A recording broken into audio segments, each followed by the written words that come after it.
Thank you everyone for joining us at this event. It is a true honor to have such amazing players and community. In this special event, I would like to take you all back in time and share all the explorations we have done before the game finally took its form as what we know today as Sky. It blows my mind to realize how far Sky has come and how many of our dreams have actually come true. It has been quite a journey, full of hopes and wonders, some struggles of course, but the result was miraculous. Inspirations led to many ideas. I have collected so many ideas that they may seem random and overwhelming, but I hope these evolutions of ideas is entertaining and worth your watch. Let's get started. So in the beginning, we can't start without mentioning this game. It is called Cloud, and it's a game made by our creative director Genova Chen when he was in school. The game is about a sick child on a hospital bed, dreaming about flying beyond clouds. You don't fight or compete. This emotional experience inspired so many people and showed how games could have a wider range of emotions. This game is why that game company has formed, and this is the origin of the kind of the game we are making today. Another important work to mention is The Giant by the artist N.C. Wyeth. This work, which is said to have been imagined with thoughts of a deceased student and his own children, beautifully expresses the fascination and grandeur of the world as seen through the eyes of children. With those two works as inspiration, we wanted to make a game that captures that emotion, an emotion of returning to childhood and adventuring into the world through the eyes of child. This work was done by Ki Jiang, also known as Jackie. And this was about the time when I joined the team. When I joined the team, the game actually looked like this here. So my job was to first imagine what the game and the world could look like. So I started by imagining how the game would start. A tiny nameless island surrounded by big cumulus clouds. I tried to put myself into the world and imagine the situation. A familiar, nostalgic world where a big cumulus cloud awaits you ahead. I knew this is a game about flying, but I wanted to push on the nostalgic feel first and imagine the flight to be more like a dream. I started with sketches, literally dreaming about situations that evoked nostalgia and the pleasure of flying. This is artwork by Tom Zhao, which captures one of our early concept of juxtaposition of nostalgia and wonder. At this time, we were exploring the idea of making a familiar modern world to have you fly over, like soaring over the California. If you have taken that ride before, it's pretty cool. We made many prototypes about this, but still weren't able to capture the essence of the experience we were after. So let me step back one moment to talk about the year I joined the team.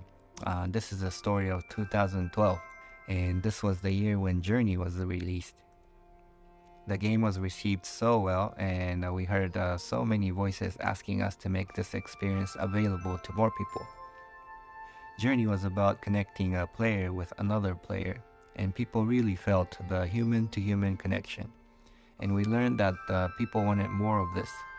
So the next game, we really wanted to enhance this experience and make more people connect. So with that in mind, considering the connection, the third inspiration for the game we came up was the overview effect. The overview effect describes a cognitive transformation observed in some astronauts when they gaze upon Earth from space. This awe-inspiring sight against the vastness of the cosmos triggered the intense emotions, fostering a profound appreciation for our planet's fragility and a deep connection to humanity as a whole. These are concept sketches done by Genova and Jackie, imagining the moment when your players feel the connection to humanity. And this concept made us realize that the core of our game is connection, human-to-human connection. For me personally, this sketch helped me with a significant breakthrough in understanding the core of the game. It is not the amazing landscape or dreamlike scenario, but what comes center in our experience is the connection with the other players. Then the question is, what kind of world would help serve a stage to tell a story about connection? What is connection to begin with? How do we visualize them and how do we tell the story? We knew we wanted to fly above clouds and eventually reach the atmosphere for the overview effect. Then we tried to imagine what things would make such journey. These are all artworks done by Evan Vieira. Then we came to realize water particles have this similar cycle. They are on ground but evaporates, and then they fly up into sky, then becomes clouds, and then fall back onto the ground. We found this very intriguing, and we tried to apply this into a story. It's a story of a cycle of particles all heading towards the storm to be purified and then to be reborn again. With those particle story in mind, we then tried again to reimagine the world, the look of the world and that they travel through. Try to imagine a world above clouds. Maybe these particles are physical form of people's dreams and memories. When they travel through clouds, maybe clouds reflect those memories and make that into physical forms. I have personally been fascinated by clouds and have observed many clouds. Staring at clouds and imagining shapes on them was my second nature, so it was pretty fun time to sketch out clouds, shaping them like a piece of clay. Tried many iterations, trying to get a sense of a world from them. But then soon I realized that a world made entirely by clouds makes the world a little unrelatable. We live on grounds, and things on grounds give us way more context to play with. But the dilemma was that we wanted to make a game about flight in sky. So I thought, why not bring the ground itself up into the sky? So I tried thinking about a ground that floats. But my issue here was that I tried too hard making these terrains to look exotic, and this was still not very relatable. So then I went back and onto the ground again, going back to my origin and imagining how I would start the game. What is it that makes you feel like you want to fly, and how can you make a scene that evokes this emotion of longing for flight? And there's something to this concept, an isle beginning, a call to adventure. We have iterated on this first level of the game the most, but it's interesting to see how the concept of an island at the first level stayed true until the end. I'll be honest, we have been hitting a wall. We couldn't really figure out a world that was fun to be around. We needed things to do, which brought us to our next focus, which is creatures. They are the residents of this world. They're the ones that gives life into the world. So what are the things that live in this imaginary world? What are their function and how do they serve you in the experience? I tried to imagine situations of the encounter of these creatures. First imagine birds, but birds in sky is not very fresh. That's not a new concept. We did want to present a new concept, new idea. We also didn't want our flight to look like it takes some effort. We wanted to preserve the elegant, dreamy quality in the way things fly in our game. Then we eventually found aquatic animals. How they swam was pretty elegant, and it was fitting for our game. To contrast the helpful creatures that are elegant and swimming, we also wanted to introduce antagonistic creatures.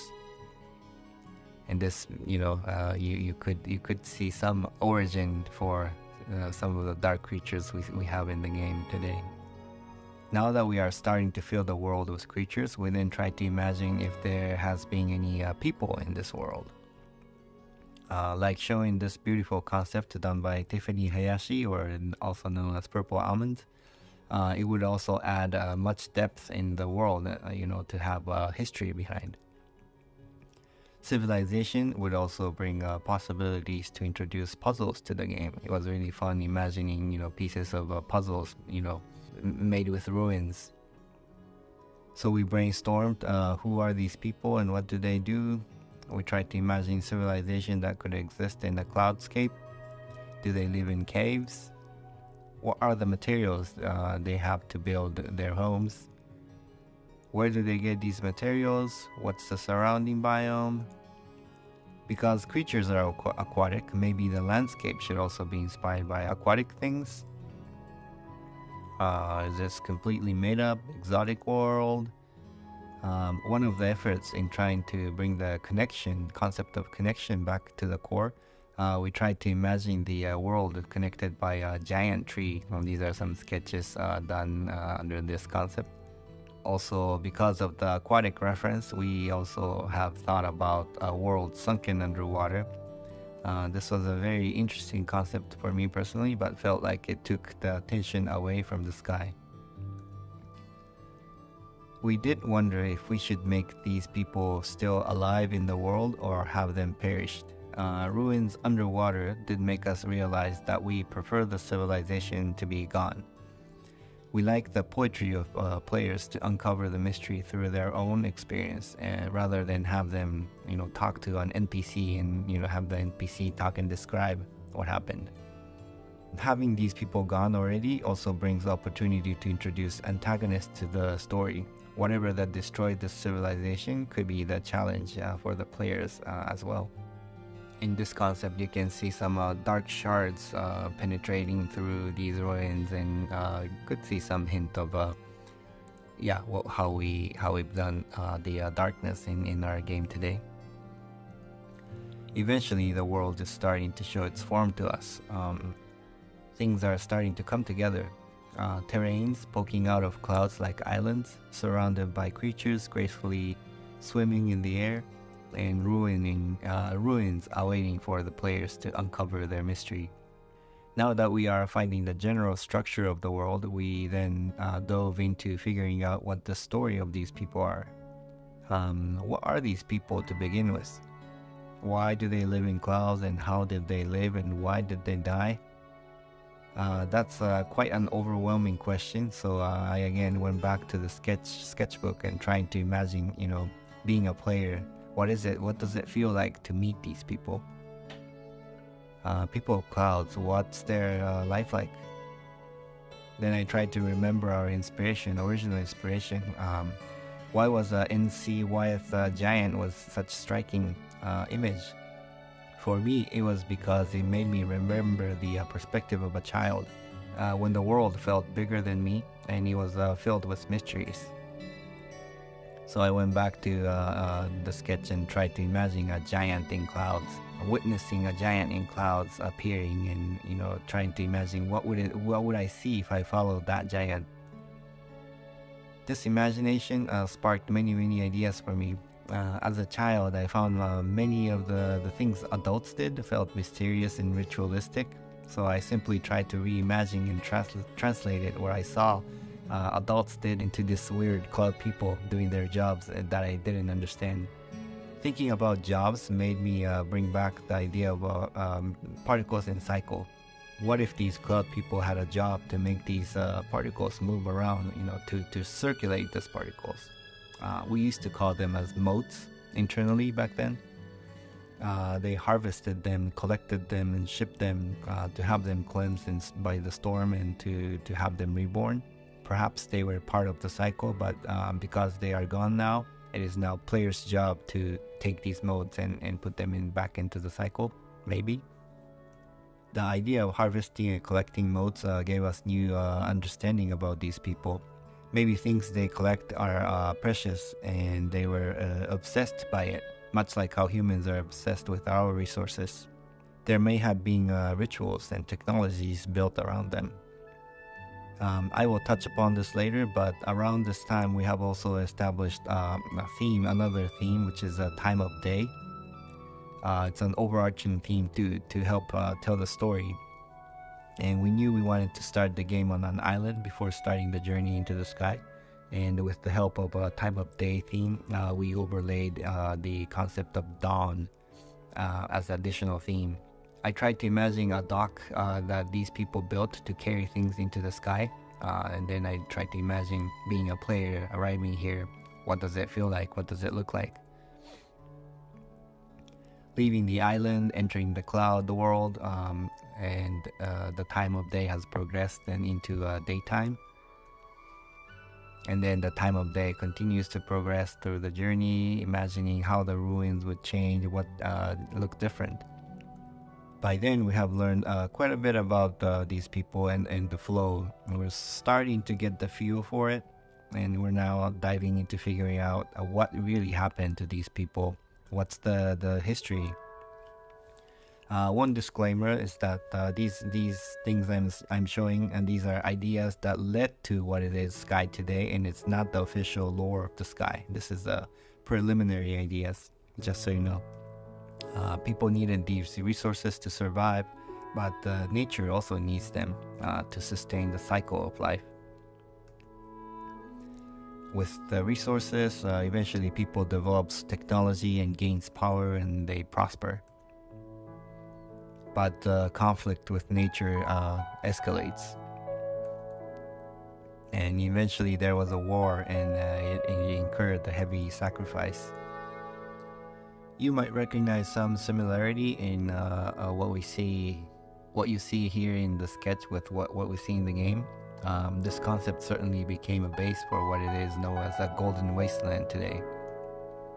There was also a concept of an oracle who predicted this war, who then prepared an evacuation plan for their people. Players were never meant to see this in full glimpse, but I was hoping to leave some hints behind about this gigantic ship that they built to evacuate their people, like Noah's Ark. And continued to brainstorm many ideas, mainly trying to imagine a story that made sense for players to take a leap into the storm. I do want to preserve the mystery of what we decided for the final story of the game, so I will not go into too much detail here, but just sharing some more brainstorm sketches about the ancestral history.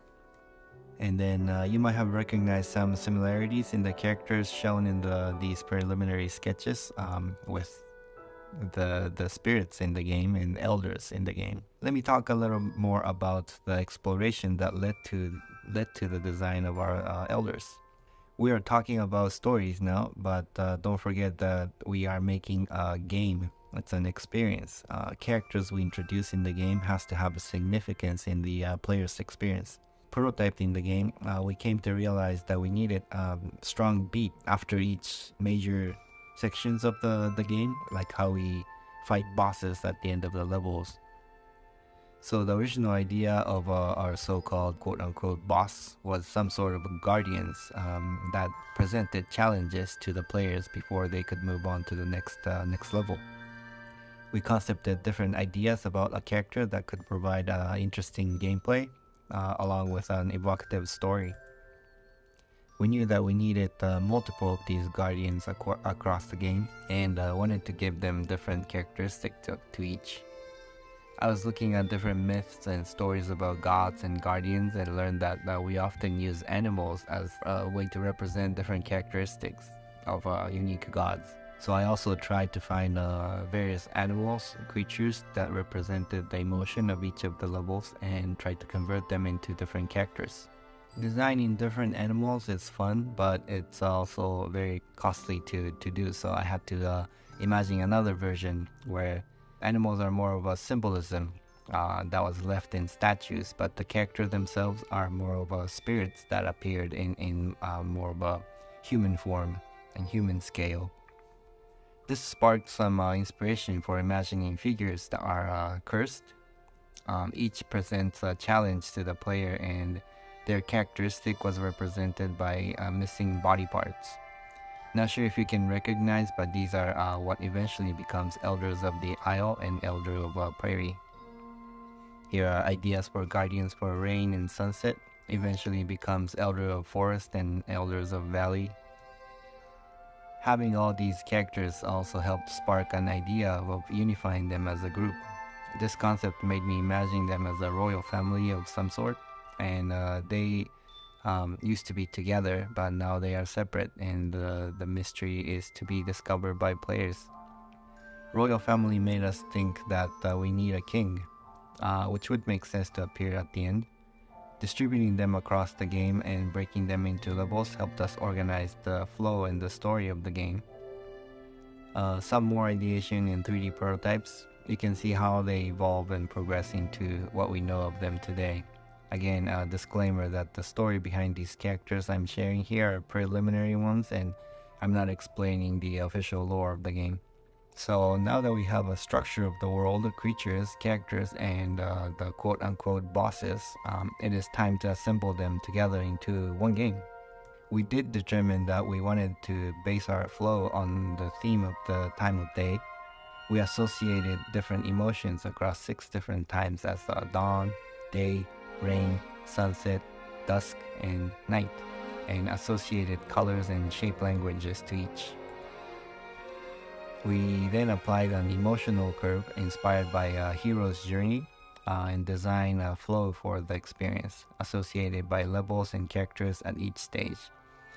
We then put everything together to test the flow of the game, a story of a player waking up on an island, finding ways into the sky, uncovering mysteries of the lost civilization, and then eventually ascending to space for an overview effect.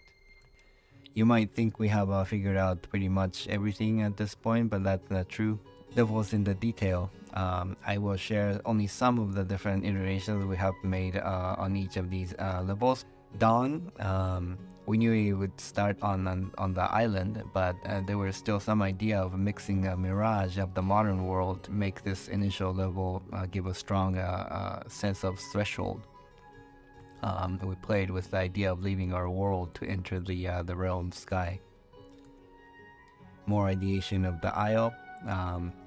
We had versions where you rowed a boat to enter the sky realm. The concept of the boat was debated until pretty late in the phase. The shapes of the clouds at this level was also iterated a lot. A giant wall of clouds to fly over, or a hole in the clouds to penetrate through. This level has been, by far the most iterated level. We have explored so many ways to lead up into the sky. Next up is Prairie. We used to call these realms by the time of day until pretty late. Many of us, including myself, still reference these levels by the time of day. These concepts by Tom helped us determine the color of the terrain in the sky. We wanted to reference biomes from high altitude. Here a concept of bird's nest. This is pretty close to what we see in our game today in Prairie. We have settled on round and soft shape language because of the secondary layered theme of a human life. This is the second stage after the birth. It's the childhood stage, so we wanted everything to be round and soft. Pretty close to what we know of Prairie today, but at one point we wanted players to go through a cave before coming out to see the blue sky to contrast the open, vast feel of the sky. You can see here in the sketches some preliminary versions of the gates that led to different levels, or shrines that helped you change dresses you wear. And then forest, we needed emotional curve that dips down a bit, so we added rain as another time of day. Rain was another tricky level. This was probably the most iterated level after dawn. We tried enchanted forest feel. We also tried this level to be to have an elder who seduces you. We also tried to make this level like puzzles or mazes, trying to visualize complexity of the adolescence as the human life theme. This is the third level. After childhood, you became adolescence. There's a mixed emotion. This is a time of the life where your emotion is really complicated. So we tried to also represent that visually. Another important aspect of this level was introduction of industrialization. The third layer of the story was civilization, story of the civilization. So after the civilization has lived in harmony with nature, they start the industrialization. Early concept of the temple shows the dark stone penetrating through the building, and the interior of the temple is also looking very different. After the rain is sunset, emotion raises to a peak. We wanted the gameplay to be more dynamic here, most dynamic. It represents the peak of your life when everything is exciting. This concept by Tom really captured the emotion we wanted for this level. The peak of mountains penetrating through the clouds also became base for our starting area of the Valley of Triumph. Civilization was also at its peak, so this was meant to be most decorative and rich in materials. Many of the concepts here became the base for the key areas in this level. Can you recognize them? After a peak, there's a fall. Dusk was aligned with the midlife crisis for the human life theme, or the post-apocalyptic theme time for the civilization theme.